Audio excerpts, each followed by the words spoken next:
Obviamente ustedes no han visto en parte clínica, tengo entendido que todavía no parte perdón, con gastro, pero bueno, partamos.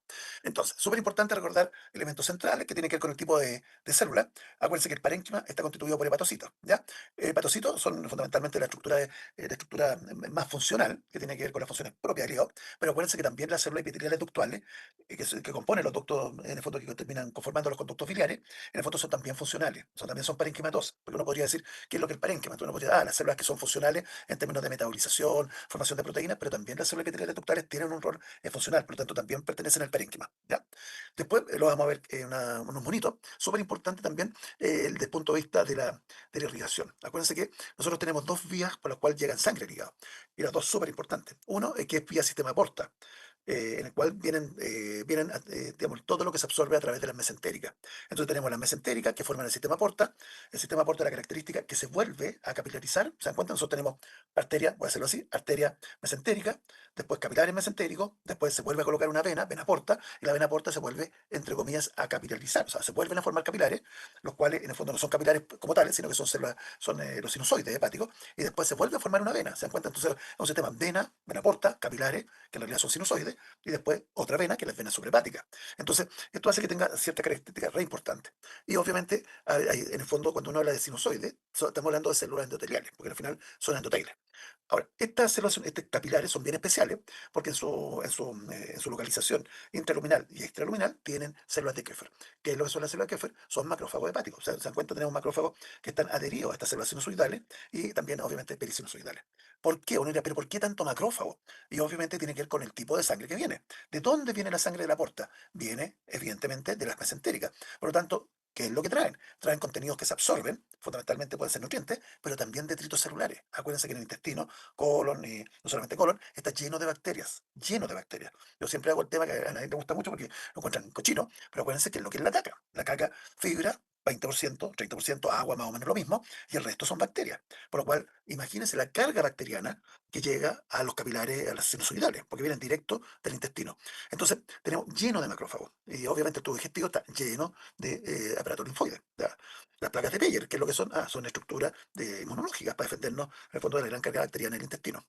Y tenemos células perisinusoidales, como las células estrellas, que son re importantes, porque en el fondo se comportan como miofibroblastos y tienen rol también en la regulación del sistema. Y las células de Pozo, células de Pitt, que en el fondo también tienen un rol patológico, pero lo pescamos poco en general. ¿Ya? Ahora, el sinusoide, volvemos, no está solamente integrado por sangre de la vena porta, sino que también se mezcla con sangre de la arteria hepática. Entonces, cuando en el fondo el sinusoide va a tener doble entrada de sangre, sangre venosa de la porta y sangre arterial de la arteria hepática. Lo vamos a ver en unos monitos, pero estoy agregando. Ahora, súper importante, el hepatocito conforma aproximadamente el 60% de la población celular hepática. Entonces, si se dan cuenta, hay muchas, un poco lo que pasa con el corazón, hay muchas células de soporte. Acuérdense que en el corazón es un poco la relación invertida. Por cada cardiomiocito existen dos células de soporte. Aquí tenemos más o menos miti-miti o un tercio, dos tercios, si uno lo ve así. Pero hay muchas células de soporte. ¿Ya? Pero del volumen, la mayor cantidad son hepatocitos. O sea, en el fondo, más o menos el 80% del volumen del hígado son hepatocitos. Pero en términos celulares, existe un 40% de células que no son hepatocitos, que son en el fondo células de soporte, entre sinusoidales, macrófagos, células estrella, etcétera. Entonces, aquí tenemos nuestra estructura. Tenemos nuestro hepatocito, que si ustedes se dan cuenta, son como una especie de lámina, si uno lo ve, y entre la unión de dos hepatocitos vamos a tener nuestro canarículo biliar. Obviamente tiene ahí eh, digamos, tener una estructura que permite la formación del canalículo y este canalículo posteriormente se va obviamente epitelizando. ¿Sí? Pero aquí tenemos una función canalicular, que es lo que estamos un poco conversando en la diapositiva anterior. Tenemos en el fondo, diferenciación, pues si ustedes se dan cuenta, una célula que, como siempre, es bien diferenciada, bien polarizada, en términos de que tiene una membrana que va hacia el sinusoide, que se entiende como vasolateral, y tenemos nuestra unión que genera el canalículo entre los distintos hepatocitos. Y por otro lado, tenemos nuestro,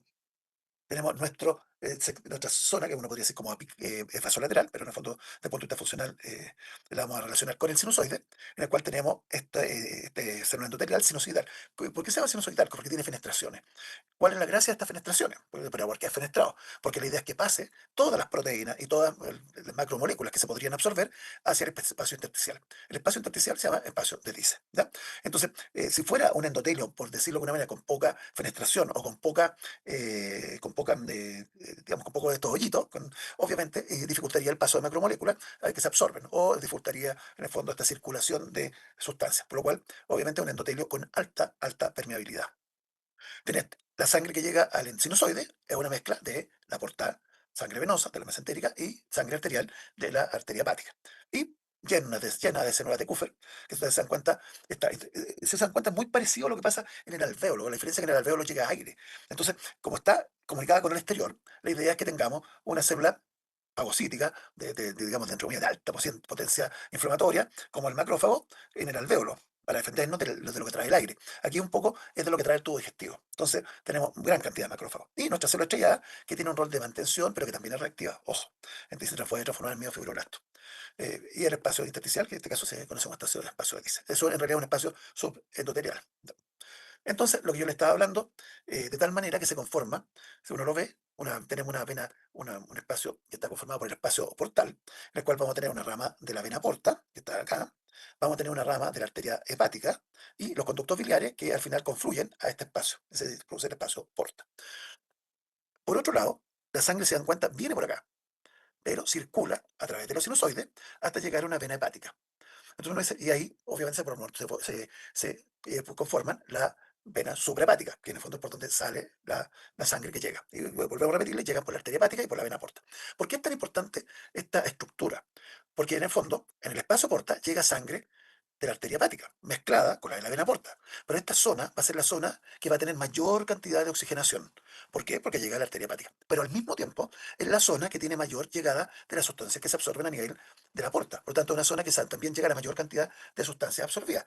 Voy a hacer un ejemplo. ¿Cuál es la gracia de esto? Que en el fondo vamos a ver que desde el espacio porta hasta el espacio de la vena hepática va cayendo la tensión parcial de oxígeno. Entonces, ¿cuál es la zona que más va a sufrir en casos de isquemia? La zona 3 o la zona de la vena hepática. ¿Se dan cuenta? Pero ¿cuál es la que va a sufrir más con tóxicos que se absorben por vía intestinal? La zona 1, porque es la zona donde llega la porta, llega los vasos a la porta. Entonces, uno podría, de alguna manera, saber qué es lo que está ocurriendo, obviamente nada es 100% verdadero, en relación a la zona afectada. Entonces uno dice, si tenemos lesiones que son cerca de la vena hepática, uno iría fundamentalmente con cosas que tienen que ver con isquemia, con perfusión. Mientras las zonas que se ven afectadas precozmente en relación a tóxico va a ser esta zona 1. Entonces aquí tenemos este concepto que tiene que ver del acino hepático, que es diferente que el lobulillo hepático, porque el lobulillo hepático lo que pone como central es ese espacio porta. Entonces hay que tener claro que la definición anatómica en relación al lobulillo es distinto al concepto del acino, porque el acino tiene que ver con más que nada con la perfusión. ¿Ya? No así el lobulillo. El lobulillo tiene como central, si ustedes se ponen un poquito bonito, tiene como elemento central el espacio, el acino tiene como espacio central el espacio porta, mientras que el lobulillo no es así. ¿Ya? Ahora, cuando uno habla de función, como lo hemos visto, es un repaso muy rápido en términos de funcionalidad, en términos de perfusión, se dan cuenta de esta mezcla que yo le nombré arteria hepática vena porta, que está más bonito acá, pero y estas como láminas que en el fondo se van formando por esta disposición entre los hepatocitos. Entonces supone que usted lo debe saber por histología y fisiología, pero está bien repasarlo un poquitito. Ya, ¿cuáles son las funciones hepáticas? Porque uno dice, ya, hablamos de insuficiencia. Cuando hablamos de riñones, dijimos mantención del medio interno. Cuando hablamos en el fondo, yo no hice la clase renal, pero usted ya lo sabe. Cuando hablamos de respiratorio, intercambio fundamentalmente. Y nuestras funciones hepáticas tienen que ver fundamentalmente con situaciones de degradación de moléculas, producción de moléculas, fundamentalmente. Entonces, metabolismo fundamentalmente de proteínas, carbohidratos y lípidos, en ambos sentidos, o sea, de generación y degradación. Piensen ustedes un poco lo que tiene que ver con la glucosa, la glucosa es súper importante para la neoglucogénesis, pero también muy importante para la glucogénesis, o sea, producción de glucosa y disminución de la glucosa, simplemente menos sanguíneo. Los lípidos, lo mismo, la proteína, los lípidos. También tiene que ver con funciones metabólicas como detoxificación de drogas. Y súper importante la excreción biliar. ¿Para qué sirve la excreción biliar? Si nosotros nos vamos hacia un poquitito hacia atrás, hacia el primer semestre, nosotros sabemos que producimos colesterol y producimos mucho colesterol. Todas las células del organismo dijimos que es general como producen colesterol. ¿Y que nosotros qué teníamos que hacer? Botar el colesterol. Y una forma de botar el colesterol producido por producto endógeno tiene que ver con la excreción biliar. Obviamente se aprovecha el colesterol para la excreción biliar para absorber también lípidos, como en el fondo como sustancias que participan en la absorción lipídica, pero en el fondo tiene que ver mucho con la excreción de colesterol y otras sustancias. Tiene que ver con la digestión, emulsificación de lípidos por las distintas digamos, moléculas que genera. Tiene que ver muy importante el ciclo del hierro, ya lo hemos nombrado cuando hicimos la clase de anemia, y síntesis proteica hasta aburrirse, que tiene que ver con la producción de albúmina, factores de coagulación, y un montón de mediadores, no solamente esto. Función inmune, ya lo dijimos, todo lo que absorbemos, en el fondo, vía digestiva, pasa por el hígado. Y obviamente al pasar por el hígado tiene una función inmunológica súper importante que también tiene que ver con la secreción de IgA a través de la bilis, ¿ya? Tiene función endocrina, uno puede decir, por ejemplo, ¿qué? Producción de, hoy se me chispoteó, pero estoy con un lapso, ya, pero modificación de, por ejemplo, trombopoyetina, ¿ya? Algo que se me ocurrió en el momento. Y almacenamiento, vitamina A, hierro, etcétera. Por lo tanto, tiene un montón de funciones, porque uno podría sacar por cada uno de estos puntos varias funciones. Entonces, cuando tenemos insuficiencia hepática, ¿qué medimos al final? Bueno, con respiratorio decimos, ah, intercambio de gases, medamos gases. Cuando vemos riñón, entonces aquí vamos a medir más de un aspecto que tiene que ver, por un lado, detoxificación y por otro lado, síntesis, porque vamos a ver eso como dos grandes aspectos. Entonces, ¿qué ocupamos nosotros como medición de la capacidad de generación de moléculas? Fundamentalmente la síntesis de albúmina. Miren la cantidad. ¿Cuánto se sintetiza al día de albúmina? 12 gramos. Estamos hablando de una cantidad que es bastante grande si uno no la analiza. Es la proteína plasmática más abundante. Es la responsable, esto lo hemos repetido en la clase de fisiopatía taurino, la capacidad de generar presión oncótica. Y acuérdense que ¿para qué ocupamos la presión oncótica? Para regular el tamaño de los compartimientos. Junto con el sodio, la presión oncótica hace que nosotros podamos regular tamaños de volúmenes, en otras palabras, de las celulares. Entonces, y también tiene que ver con, como lo dijimos, en la capacidad de regular compartimiento. Y obviamente cuando nosotros disminuimos la producción o la concentración de albúmina, vamos a tener la capacidad de generar edema. Ojo, si yo lo que hago directamente, y esto lo vamos a ver después a lo largo de la clase, si yo bajo la albúmina, la albuminemia, ¿qué es lo que consigo? Consigo que se haya mayor paso hacia el intersticial. Eso hace que se disminuya la volemia. ¿Y qué pasa si disminuye la volemia? Aumenta el sistema renina-angiotensina-aldosterona por hipovolemia y termina generándose mayor edema. Entonces, porque uno dice, ¿por qué la albúmina genera edema? Si cuando en el fondo lo que hace, la hipovolemia, cuando en el fondo lo que hace es que haya mayor traspaso hacia el intersticial. Entonces uno dice, pero entonces, Doc, ¿me ¿por qué? permite? Sí, dale, dale, pues dale. Ahí fíjense que lo que se está produciendo es súper interesante lo que cuenta el doc, porque ahí lo que se está produciendo es una redistribución del volumen del extracelular entre el intersticio y el vascular. ¿Cachai? Entonces, eso puede ocurrir también cuando hay leak capilar, ¿no? Cuando en ciertas condiciones inflamatorias que se nos echa a perder el endotelio y se facilita el paso de sodio con agua desde el intravascular hacia el intersticio. Y en este caso, por falta de albúmina, de nuevo, se produce una redistribución de líquido desde el vascular hacia el intersticio con concomitantemente después la complicación o la repercusión que nos está comentando el doc, ¿cierto? Con más formación de edema, porque finalmente hay que intentar mantener una bulimia adecuada. Eso no más, doc. Claro, y se activa el sistema renina-angiotensina-aldosterona, por lo tanto aumenta la retención de sodio. Y esto lo estoy tocando porque como hablamos en el seminario, tocamos el tema, entonces para que vean que todo está mezcladito y todo, cuando ustedes lo entienden, van a decir todo calza. Y eso es un poco para reforzar la integración, ¿ya? ¿Qué otra proteína sintetiza? No son las únicas, pero son las fáciles de medir. ¿Qué otros miden? Factores de coagulación. Todos los factores de coagulación, salvo el factor 8. Por lo tanto, una forma de medir nosotros la insuficiencia hepática, ya lo dijimos, uno es por la hipoalbuminemia. Ojo, no es específica, porque la albuminemia también se relaciona con el consumo de proteínas. Si yo como poco proteína, estoy desnutrido, tampoco voy a poder producir mucha albúmina. Pero El glomérulo, también, si se ¿cierto? pierde. Eso. Claro, Y el no, intestino también, por la el enteropatías intestino. perde ahora. Bueno, por eso, pero en el fondo, pero lo que trato de decir No, no, es sí, que sí, sí, yo sé que usted se hace para que los chicos sepan no, para que, que lo que pueden no, haber otras causas no, sí, que sí, sí, estamos de acuerdo. Sí, sí, yo sé que tú sabes que yo sé, sí, estamos de acuerdo. yo sé Pero, que tú relax, sabes pero que qué eso. bueno que lo recordara. Sí, está bien muy bueno que lo recordara porque a veces se le chipotea. ¿Ya? Y lo otro que vimos es factores de coagulación. Entonces, nosotros el marcador que ocupamos fundamentalmente son los factores de vitamina K dependientes, ¿ya? Entonces, lo que más medimos es la disminución de la protrombina. Entonces, nosotros, ¿qué es lo que vamos a ocupar como marcador de insuficiencia? El tiempo de protrombina, ¿ya? Porque es lo que ocupamos. Ahora, ¿cuál es el problema? Que los factores de coagulación que se sintetizan en el hígado, los más importantes, son vitamina K dependientes. Entonces, ¿cuál es el problema? Que también puede haber alteraciones de la coagulación producto de déficit de vitamina K.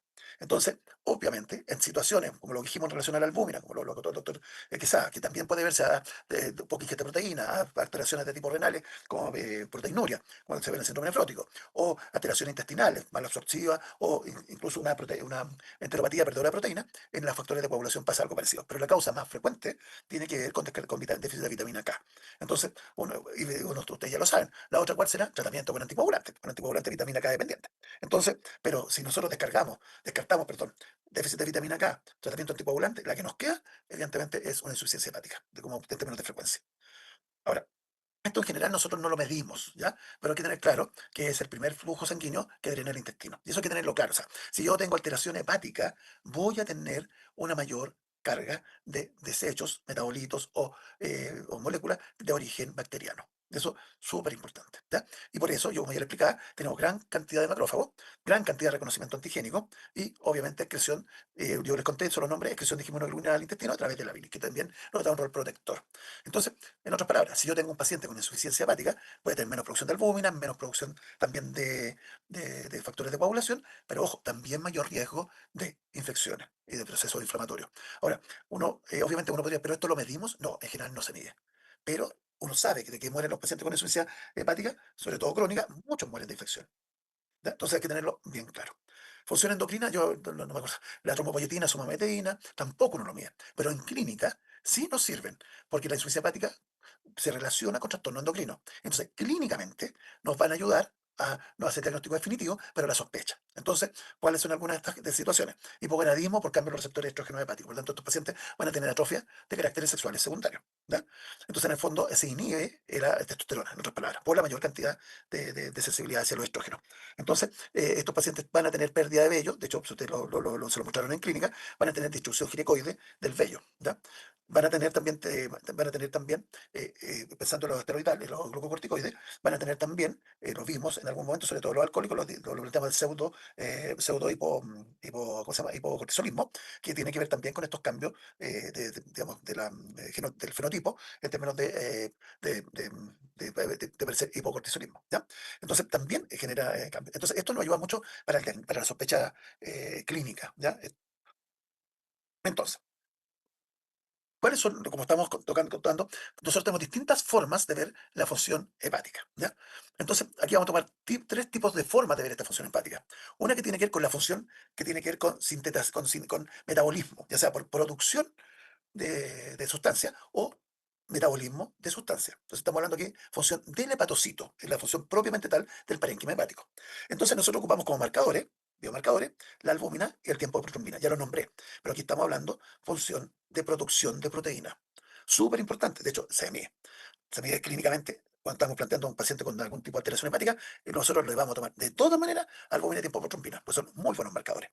Otro que se miden, pero tienen que ver también con clima, tiene que ver con el amonio sérico, ¿por qué se mide? Porque tiene que ver con metabolismo del amonio y glutamina, y en el fondo estamos viendo más bien la producción de amonio.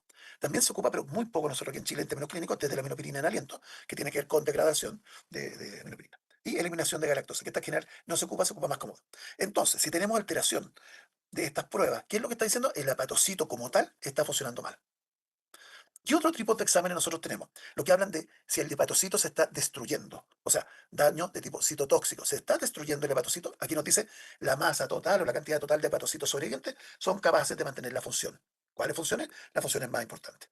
Estos exámenes, lo que tienen que ver con la integridad del hepatocito, nos hablan de que se está destruyendo o no se está destruyendo el hepatocito. Y aquí ocupamos las famosas transaminasas.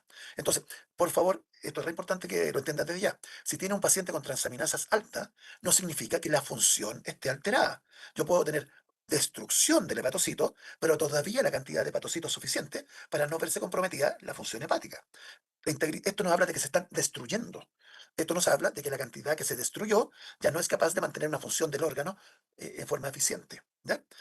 Entonces, yo puedo tener pocos hepatocitos, o sea, puedo tener alteración grave de la función, pero los hepatocitos que quedan estar sanitos y no se están destruyendo. Por otro lado, puedo tener que se estén destruyendo mucho, pero todavía la cantidad que hay son suficientes para mantener la función del órgano. Lo repetí varias veces, yo sé, pero es porque es algo que se tienden a equivocar, ¿ya? Ahora, ¿cuáles son estas sustancias? Son fundamentalmente enzimas. Estas enzimas, ¿dónde están normalmente? Dentro del hepatocito. Y por eso cuando las medimos en sangre es porque se destruyó el hepatocito, ¿ya? Ojo, no son específicas del hepatocito. Las transaminasas, estas son transaminasas, también se alteran en otras lisis de otras células. Por ejemplo, en los cardiomiocitos. Yo la nombré en algún momento porque también se pueden alterar las transaminasas en situaciones de infarto. ¿Se ocupan como marcadores de infarto? No, de infarto cardíaco. No, ¿por qué? Porque están también en el hígado. Entonces, si tenemos troponina, vamos a ocupar la troponina, que es donde están, fundamentalmente en el corazón. Entonces, pero también se alteran las transaminasas. Hay dos tipos de transaminasas, la oxalacética, este término en gringo, este término en español, en general, ahí depende del lenguaje, y la pirúvica, ¿ya? Transaminasa, ¿qué es lo que transfieren? Los dos aminos, ¿ya? Ahora, la SCOT, ¿ya? La transaminasa oxalacética es mitocondrial, la pirúvica es citosólica. Entonces, incluso sabiendo, en el fondo, cuál está más aumentada, podemos saber el mecanismo por el cual se está destruyendo el hepatocito. Si yo tengo mucho más aumentada la oxalacética, El daño proviene desde la mitocondria. La mitocondria muere, se libera el citosol, aumenta el plasma. Si yo tengo mayor cantidad de la pirúvica, que nos dice, la oxalacética no subió porque todavía la mitocondria está sanita. Murió la célula, pero las mitocondrias no se destruyeron inicialmente. Entonces nos ayuda a ver incluso el mecanismo de daño. La LDH es mucho más específica, pero también intracelular. Me sonó la alarma de que llevo media hora hablando. Son las 7:30. Sí, Doc, eso le iba a comentar. Son las 7:30, quizás terminar esta diapositiva. Esta diapositiva. Y tenemos la otra función. Esta se dan cuenta estrictamente no es función, pero es para evaluar función, es para evaluación de daño citotóxico. Y la otra función que dijimos que era canalicular. Y la canalicular tiene fundamentalmente con la secreción de bilis. ¿Ya? Ahora, la bilis, perdón, espera que dije tontería, la bilirrubina, me distraje ya. La secreción de la bilirrubina. ¿Ya? La bilirrubina, ¿dónde se produce? Y ustedes se tienen que acordar. Producto de la degradación de la hemoglobina. Entonces se destruye bilirrubina, perdón, se produce la bilirrubina producto de la destrucción de la hemoglobina y se conjuga. ¿A qué se refiere que se conjuga? Se conjuga para transformarla en hidrosoluble. ¿Para qué? Para que sea excretada por la bilis, que la bilis es hidrosoluble. Entonces, en el fondo, se produce esta producción. O sea, lo que estamos viendo cuando tenemos aumento de la bilirrubina conjugada, tiene que ver con la producción o la capacidad de metabolización de la hemoglobina. Entonces, si no funciona el hígado en su capacidad de metabolización de la bilirrubina, se va a aumentar. Pero ojo, falso, también nos podemos llevar a error cuando hay situaciones de hemólisis. Eso hay que tenerlo bien, bien importante. Y aquí también tenemos la capacidad, una función que es la de secreción de la bilirrubina, por un lado la conjugación y por otro lado de la secreción al canalículo biliar. ¿Ya? Entonces, estamos viendo dos aspectos. Uno que tiene que ver con la conjugación y otro con la secreción hacia el canalículo. ¿Ya? Y por último, tenemos enzimas propias del canalículo, que nos hablan de cómo está funcionando el canalículo como tal. Entonces, si yo tengo una bilirrubina aumentada, pero tengo en el fondo la fosfatasa alcalina y la gamma-glutamina la GGTP, se llama gamma-glutamina transpeptidasa, porque tengo aumento de la bilirrubina y tengo la gamma-glutamina normal, yo tengo que decir que lo que está fallando es la conjugación.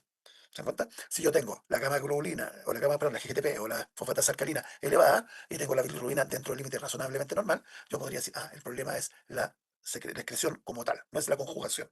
Entonces, con esto, si nosotros hacemos un perfil hepático, habitualmente el perfil hepático incluye la transaminasa, incluye la bilirrubina, la fosfatasa, la gamma-glutamina, algunos perfiles a veces meten la albúmina, pero habitualmente puede estar aparte, y este protrombina podemos tener los distintos aspectos, también el amonio, obviamente, tenemos distintos aspectos de la función hepática, entendiendo las distintas funciones, metabolismo, producción y secreción de proteína, metabolismo de la hemoglobina, vía bilirrubina, funcionamiento canalicular o estasia, decirlo otro, y si están o no se están destruyendo hepatocitos. Súper importante manejar esto porque esto en clínica se ocupa todo, o sea, cuando tenemos pacientes hospitalizados, casi todos los pacientes se echan una miradita del hígado, y obviamente en pacientes ambulatorios mucho menos, pero está dirigido cuando uno busca patología hepática. Y la patología hepática es muy frecuente. Si nosotros hacemos la unión desde el punto de vista metabólico, con lo que enseñaba el doctor Quesada, hablaron en algún momento lo del hígado graso. El hígado graso, ¿qué es lo que es? Es una afectación del hígado producto de la alteración metabólica que conlleva a un depósito de grasa. Entonces, frecuentísimo. Los diabéticos, porcentaje de diabéticos que tienen resistencia a insulina y que tienen hígado graso, significativa. Entonces, son patologías que incluso haciendo la integración, como les digo, con todo lo que es metabolismo que tiene que ver de la diabetes, existe con cierta frecuencia. No es lo que termina haciéndole el daño definitivo al paciente, pero está involucrado. Y con eso termino, quedamos en la diapositiva number 10. ¿Y alguna pregunta, consulta, comentario? ¿Número 10 de cuánto, Doc? No sé, no me pregunté porque no sé. La pregunta difícil. Esa es una pregunta malintencionada, ¿tú sabes qué malintencionada?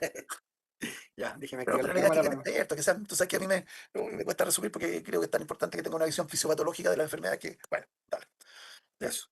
¿Alguna Ya, duda, consulta, pregunta, comentario? habemos 11 personas en esta sala de chat. 9 en realidad, porque No, profe. Ya, restémonos nosotros dos. Ya, restémonos ya, nosotros dos. Javi, usted dice que no. ¿Alguien tiene alguna consulta para el Doc? No, profe. parece que no. No, profe. ¿No?